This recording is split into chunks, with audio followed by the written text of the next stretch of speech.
हेडलाईन्सचे प्रायोजक आहे NBC bearings, लांब पळण्यासाठी।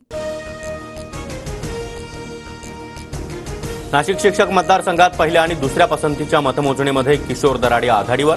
विजयासाठी 31,576 मतांचा कोटा निश्चित। विजयासाठी दराडेंना दुसऱ्या पसंतीची 5,100 मतं आवश्यक।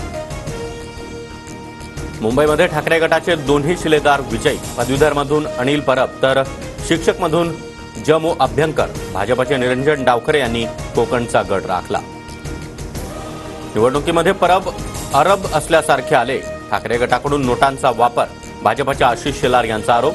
तर या निवडणुकीमध्ये नोटा नसतात, शेलारांना माहिती नाही का? क्लास घ्यावा लागेल, परबांचा पलटवार। पंकजा मुंडे, सदाभाऊ खोत यांची विधान परिषदेवर वर्णी। परिणय फुके, योगेश टिळेकर आणि अमित गोरखे देखील समावेश। तर भाजपकडून घोषणा। अजितदादा गटामध्ये विधान परिषदेसाठी शिवाजीराव गर्जे आणि राजेश विटेकरांना संधी मिळण्याची शक्यता। आज दोन्ही उमेदवार अर्ज भरणार, सूत्रांची माहिती। ठाकरे गटाच्या मिलिंद नार्वेकरांना विधान परिषदेची उमेदवारी, तर काँग्रेसकडून प्रज्ञा सातव यांना विधान परिषदेची उमेदवारी जाहीर। स्वतःला हिंदू समजणारे हिंसा पसरवतात, तुम्ही हिंदू नाहीत, राहुल गांधींचा भाजपवर निशाणा।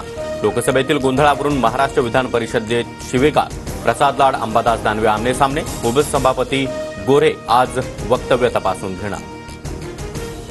कुणी बोट उचललं तर बोट तोडून टाकण्याची माझ्यात हिंमत। अंबादास दानवेंचा भाजप नेत्यांवर निशाणा। तर मातोश्रीच्या कॉर्नरवर जाऊनही उत्तर देण्याची हिंमत। प्रसाद लाड यांचं प्रत्युत्तर। महायुती सरकारला 2 वर्ष पूर्ण झाल्यानं शिंदे गटाची बॅनरबाजी। अजय बोरस्ते यांच्याकडून मंत्रालय परिसरात बॅनर्स।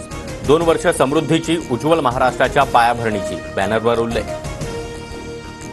मोदींना गुजरातमध्ये हरवणार, लिहून घ्या। लोकसभेमध्ये पंतप्रधान मोदींसमोरच राहुल गांधींचं चॅलेंज। पंतप्रधान मोदी अब्जाधीशांसाठी काम करत असल्याची देखील टीका। दीक्षाभूमी परिसरातील भूमिगत वाहनतळाच्या बांधकामाची आंबेडकरी अनुयायांकडून तोडफोड। स्तूपाला धोका निर्माण होण्याच्या भीतीनं तीव्र विरोध। फडणवीसांकडून बांधकामाला स्थगिती। वटसावित्रीच्या पूजेवरून संभाजी भिडेंचं वादग्रस्त वक्तव्य। मनोहर भिडे, बास करा किडे। काँग्रेस पदाधिकारी संगीता तिवारींचा हल्लाबोल। तर संभाजी भिडेंच्या मिशा कापू। सोलापुरातील महिला संघटनेचा इशारा। कल्याण डोंबिवलीमध्ये मध्यरात्रीपासून संततधार पाऊस। काही भागामध्ये वीज पुरवठ्यावर परिणाम। कल्याण आणि डोंबिवलीकर हैराण।